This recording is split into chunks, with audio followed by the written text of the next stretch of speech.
بسم اللہ الرحمن الرحیم۔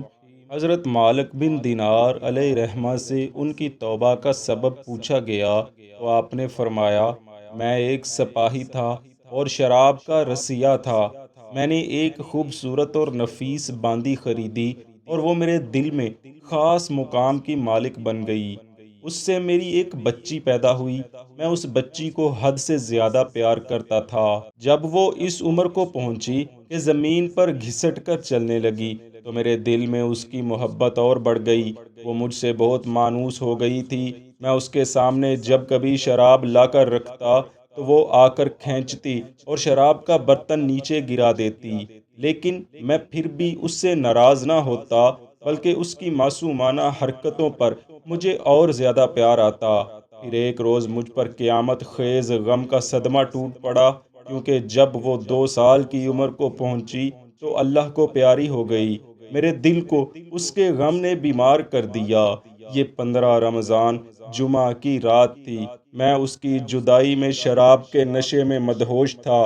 مجھے نماز کی کوئی ہوش نہ تھی۔ اچانک میری آنکھ لگی تو خواب دیکھا کہ سور پھونکا گیا ہے اور قیامت برپا ہو گئی ہے۔ مردے قبروں سے اٹھا لیے گئے ہیں اور تمام مخلوق جمع ہو رہی ہے۔ میں بھی ان میں تھا۔ میں نے اپنے پیچھے سے آہٹ سنی، مڑ کر دیکھا تو ایک بہت بڑا اژدہا منہ کھولے میری طرف دوڑ رہا تھا۔ میں خوف و دہشت کے مارے وہاں سے بھاگا۔ راستے میں ایک ستھرے لباس والے شخص کے پاس سے گزر ہوا۔ میں نے سلام کیا، اس نے جواب دیا۔ میں نے پوچھا، بابا مجھے اس اژدہے سے پناہ دو، اللہ تجھے بھی پناہ دے گا۔ وہ بوڑھا رونے لگا اور کہنے لگا، میں کمزور اور ضعیف ہوں اور یہ اژدہا زبردست ہے، یہ میرے بس میں نہیں آئے گا۔ تم آگے چلتے رہو اور بھاگتے رہو، شاید اللہ تعالیٰ تیری نجات کی کوئی صورت پیدا کر دے۔ یہ سن کر میں پھر بھاگنے لگا اور ایک بلند جگہ چڑھ گیا۔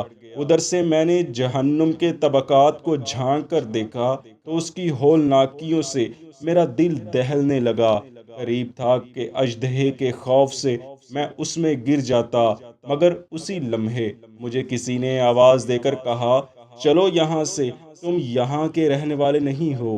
میں اس کی بات سے مطمئن ہو گیا اور وہاں سے واپس لوٹا، مگر اژدہا اب بھی میرے پیچھے تھا۔ میں پھر اسی بوڑھے کے پاس آیا اور کہا، بابا میں نے آپ سے درخواست کی ہے کہ اس اژدہے سے میری جان چھڑا دیں، مگر آپ نے کچھ نہیں کیا۔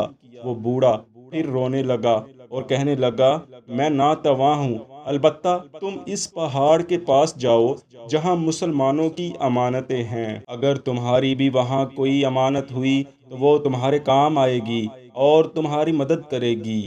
میں نے دیکھا چاندی کا ایک گول پہاڑ ہے اور اس میں جگہ جگہ سوراخ اور روشن دان ہیں اور پردے لٹکے ہوئے ہیں۔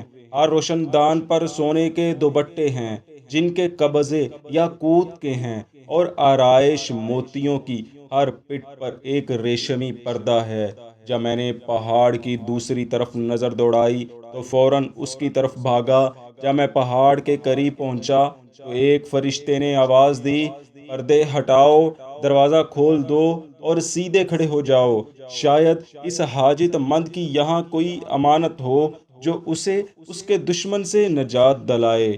میں نے دیکھا یکا یک پردے ہٹ گئے اور دروازے کھل گئے اور ان روشن دانوں سے بہت سارے بچے میری طرف جھانکنے لگے۔ ان کے چہرے چاند کی مانند تھے۔ اژدہا میرے پیچھے تھا اور بہت نزدیک آ چکا تھا۔ میں یہ منظر دیکھ کر حیران ہو رہا تھا۔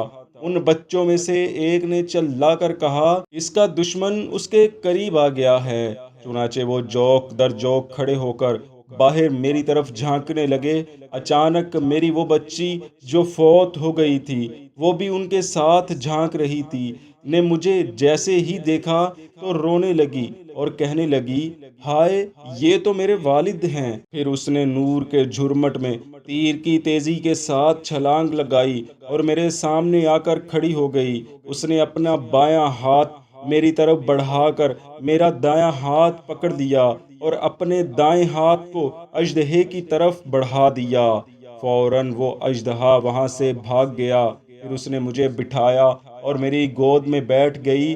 کہ جیسے وہ دنیا میں بیٹھا کرتی تھی۔ پھر اپنے دائیں ہاتھ سے میری داڑھی پکڑ کر کہا، اے ابا جان، کیا مومنوں کے لیے وہ وقت نہیں آیا کہ ان کے دل اللہ کے ذکر کے لیے جھک جائیں؟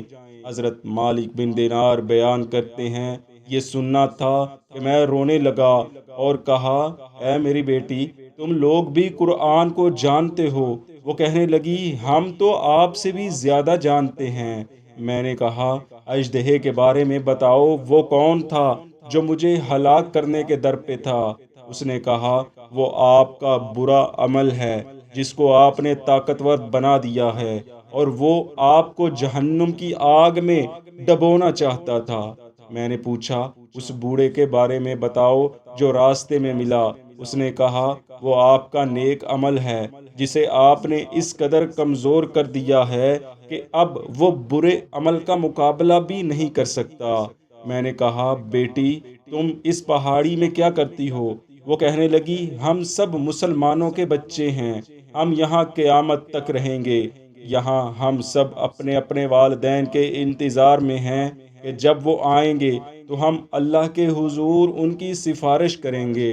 حضرت مالک بن دینار فرماتے ہیں، یہ خواب دیکھتے ہی میں گھبرا کر اٹھ بیٹھا، اور صبح کو میں نے شراب چھوڑ دی، اور جن برتنوں میں شراب ڈال کر پیتا تھا وہ برتن بھی توڑ ڈالے، اور اللہ تعالیٰ کے حضور سچے دل سے توبہ کی۔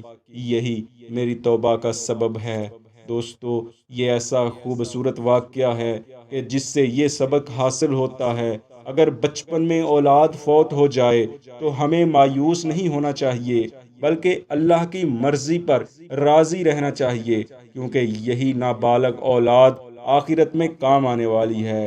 اس سے اللہ تبارک و تعالیٰ کی رحمتوں کی وسعتوں کا بھی اندازہ ہوتا ہے کہ اس کی رحمت کس قدر وسیع ہے اور اس کا دامن رحمت کس قدر عام ہے۔ اللہ تبارک و تعالیٰ اپنے فضل سے ہمیں تمام عمر ایسے کام کرتے رہنے کی توفیق عطا فرمائے جن کے کرنے سے ہم جنت کے حقدار بن جائیں۔ آمین۔